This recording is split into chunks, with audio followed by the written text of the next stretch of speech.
«13 Δεκεμβρίου 1943, 79 χρόνια μετά. Εδώ διαπράχτηκε μία από τις μεγαλύτερες θηριωδίες των Γερμανών στην κατοχική Ελλάδα. Φίλες και φίλοι, χωρίς πολλά λόγια, καλώς ήρθατε στα Καλάβρητα.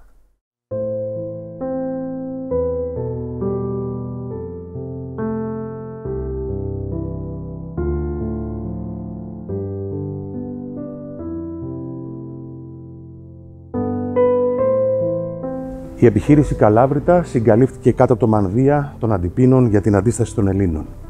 Όλα αυτά ξεκίνησαν μετά από την νικητήρια μάχη του Ελλάς στην Κερπινή στις 20 Οκτωβρίου του 1943. Οι αντάρτες ήταν αποφασισμένοι να μην αφήσουν τους Γερμανούς να καταστρέψουν τα Καλάβρητα. Όμως έγινε μεγάλη μάχη, πολλοί Γερμανοί εχμαλωτίστηκαν και ξεκίνησαν διαπραγματεύσεις για την απελευθέρωσή τους. Όμως οι αντάρτες ήθελαν 50 Έλληνες ελεύθερους και έναν Γερμανό στρατιώτη. Τότε όμως ξεκίνησαν οι Γερμανοί να θέλουν να κάνουν αντίπεινα σε όλους τους αντάρτες και έτσι μπήκανε στο χωριό Παγκράτη, σφάξανε αγρότες, σκοτώσανε, πυρπολίσανε, συνεχίσαν στο χωριό Δάρα και στις 9 Δεκεμβρίου μπήκανε στα Καλάβρητα.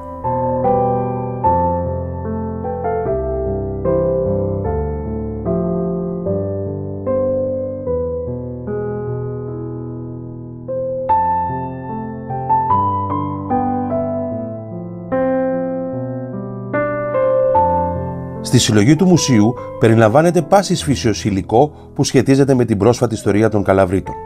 Ιδιαίτερα με την ιστορία του ολοκαυτώματος στις 13 Δεκεμβρίου του 1943 και των γεγονότων που διαδραματίστηκαν στην περιοχή την περίοδο της κατοχής, όπως χάρτες, φωτογραφικό υλικό, προσωπικά αντικείμενα των εκτελεστέντων και πολλά άλλα.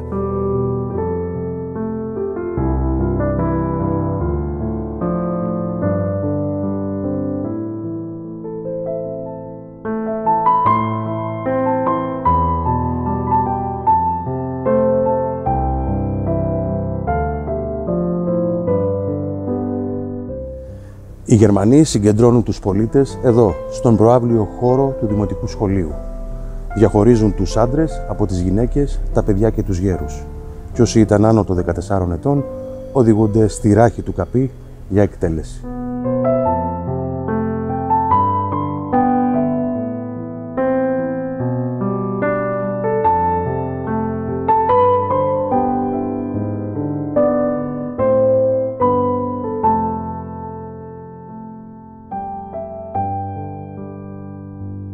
Εδώ είναι από τα ξεχωριστά σημεία των Καλαβρήτων. Είναι ο λόφος Καπί. Αυτό το σημείο όπου οι Γερμανοί έφεραν όλους τους άντρες άνω των 14 ετών και τους εκτέλεσαν. Βλέπετε, ο σταυρός εκεί είναι για τη μνήμη αυτών των ανθρώπων.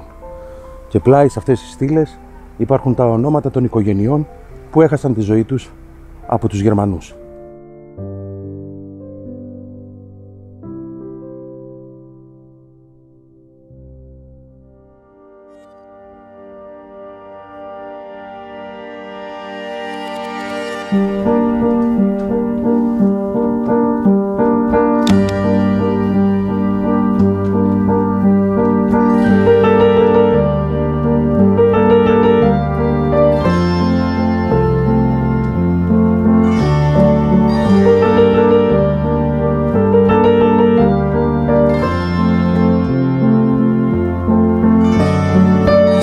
Μονή Μεγάλου Σπηλαίου έχει χτιστεί μέσα σε ένα άνοιγμα ενός φυσικού μεγάλου σπηλαίου στα 900 μέτρα. Αυτή τη μονή την έκτισαν δύο Θεσσαλονικείς αδερφοί μοναχοί, ο Σιμεών και ο Θόδωρος, το 362 μετά Χριστόν. Εκείνοι βρισκόντουσαν στο Ιεροσόλυμα και είδανε μια οπτασία που τους έλεγαν να πάνε στην Αχαΐα και να βρουν την ιερή εικόνα της Παναγίας από μαστίχα και κερί.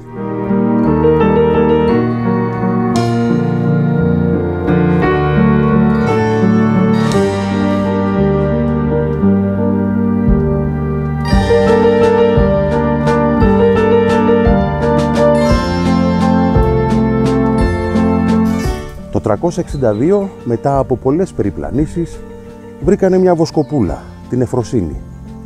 Εκείνη είχε ανακαλύψει την εικόνα λίγο καιρό πιο νωρίς.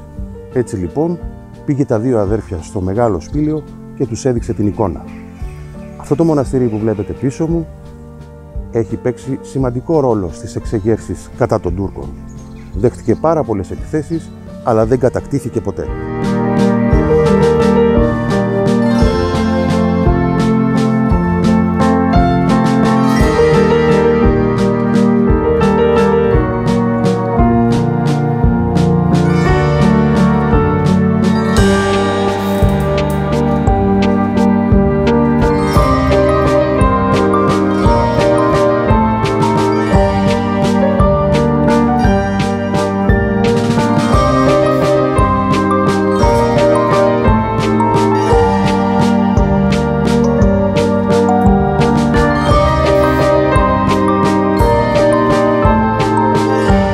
Εδώ ακριβώς είναι το Μέγα Σπήλαιο.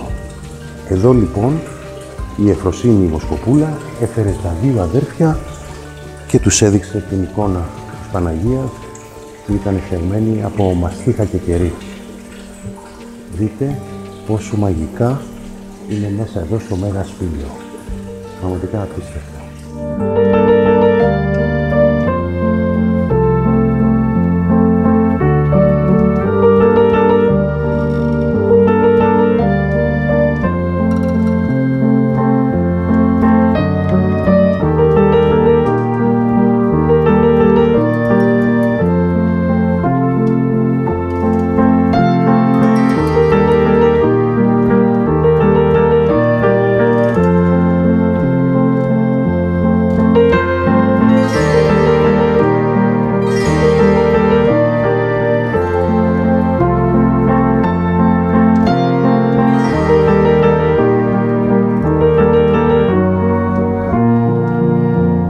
Δεν υπάρχει περίπτωση να μην έχετε καταλάβει πού βρισκόμαστε.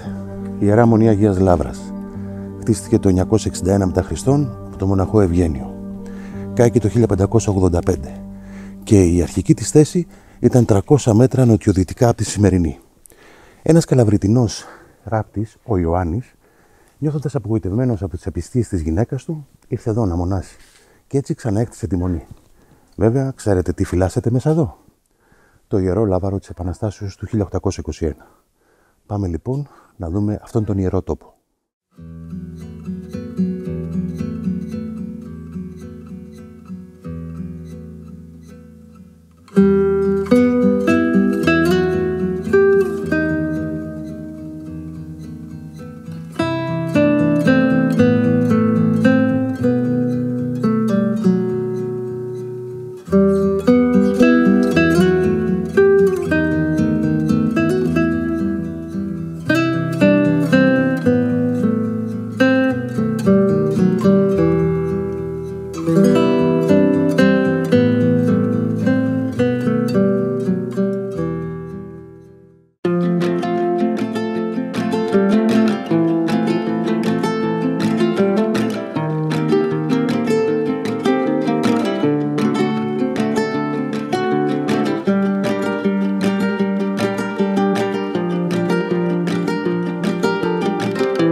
Όταν θα έρθετε Καλάβρητα, αξίζει τον κόπο, πραγματικά σας το λέω, να πάτε περίπου 30 χιλιόμετρα μετά τα Καλάβρητα στο Πλανητέρο.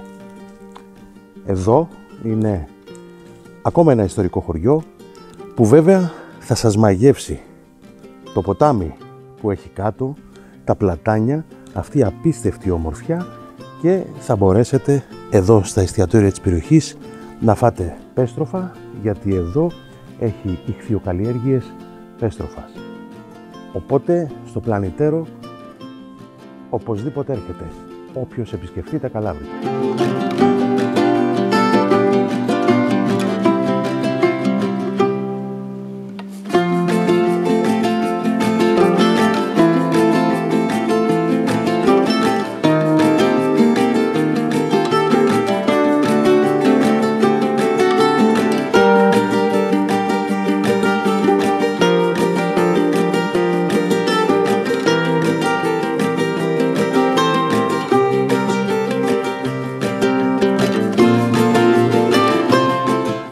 Ένα από τα ωραιότερα σημεία που έχω περπατήσει. Είμαστε στο Πλανητέρο, όπως σας είπα, και εδώ αξίζει τον κόπο να έρθετε. Μόνο τη φύση να απολαύσετε, δεν θέλετε τίποτε άλλο. Όμως εδώ μπορείτε να βρείτε εστιατόρια όπου θα φάτε πέστροφες, διότι εδώ έχει ιχθυοκαλλιέργειες. Θα πιείτε τον καφέ σας και βέβαια θα περπατήσετε όπως περπατάω εγώ, δίπλα σε αυτό το ποτάμι. Και μετά υπάρχουν πολύ ωραίοι ξενώνες για να μείνετε εδώ το βράδυ και να συνεχίσετε την περιήγησή σας γύρω από τα Καλάβρητα.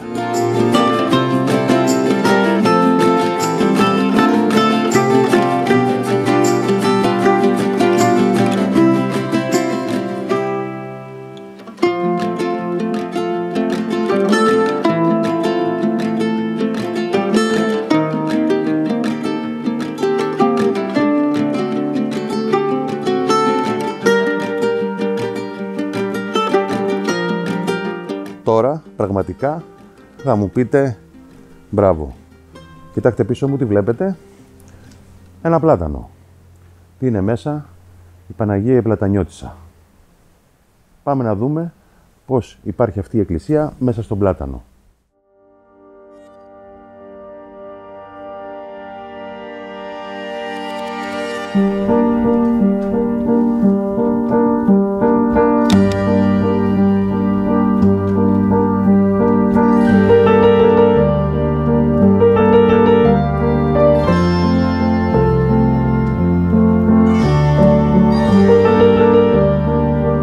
Αυτό, παιδιά, πραγματικά δεν το έχω ξαναδεί. Είμαστε μέσα σε έναν τεράστιο πλάτανο που έχει δημιουργηθεί εκκλησία. Δεν έχω διαβάσει ακόμα την ιστορία για να μπορώ να σας την πω, διότι ξαφνικά το είδαμε κι εμείς μπροστά μας. Έχω πάθει πλάκα. Όχι, πρέπει να έρθετε. Είναι επιτακτική η ανάγκη να έρθετε να δείτε αυτό που βλέπω κι εγώ εδώ.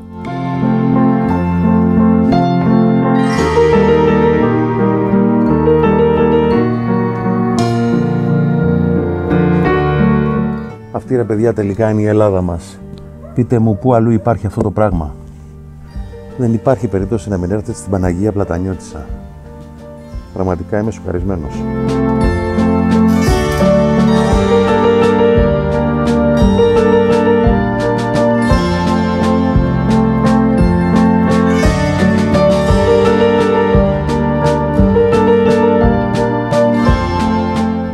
Αυτές τις όμορφες εικόνες μπορείτε να συναντήσετε όταν επιλέξετε τα Καλάβρητα για την μικρή σας απόδραση. Εάν σας άρεσε αυτό το επεισόδιο, κάντε ένα like και μια εγγραφή στο κανάλι μου. Μέχρι το επόμενο γυρίζοντας, να είστε γεροί και αισιόδοξοι.